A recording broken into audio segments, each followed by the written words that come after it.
A complete guide to construction risk management Part 1. The construction industry is said to be filled with a lot of risks, and they may be very high. If you work or do business in this field, it can be helpful to have some of the best insights on how you can better manage these present hazards. In doing so, you can mitigate the present risks by creating a safer workplace for everybody, and accidents may also be mitigated. Apart from safety, do note that there are legal standards that you're required to follow. Otherwise, if the aforementioned factors aren't met, you may run into trouble with regulators. Therefore, it's a pressing need to comply with construction risk management, for it's a vital part of your daily operations.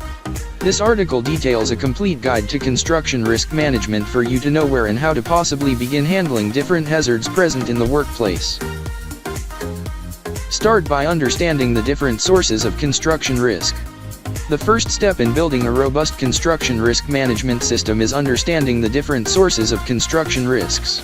Typically, they would come along the lines of the following: environmental risks, like flooding, earthquakes, and other natural phenomena; safety risks, which depend on, and are inherent on construction sites, or also referred to as construction zone-related accidents and risks; project risks, which are hazards relating to poor management of resources, misunderstanding of project deliverables, and miscalculation of time. Cover the basics first. Now that you're aware of the possible sources of construction risks, it's time to cover the basics first. Construction risk management may feel like a Herculean task to succeed on if you are overwhelmed by everything you have to handle in the workplace. Hence, it helps to start dealing with the basics first, in your pursuit not just of managing construction risks, but also improving on-site safety culture. Start doing this by tackling the possible causes of some of the most commonly regarded injuries in the workplace.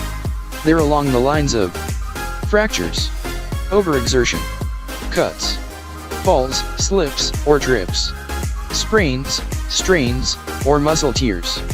Once you've covered and identified these, that's when you can begin assessing your current workplace's situation to provide possible solutions in reducing the present risks.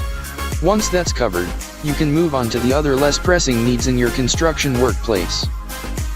For more information, call 469-370-7501 or visit interstateheavyequipment.com.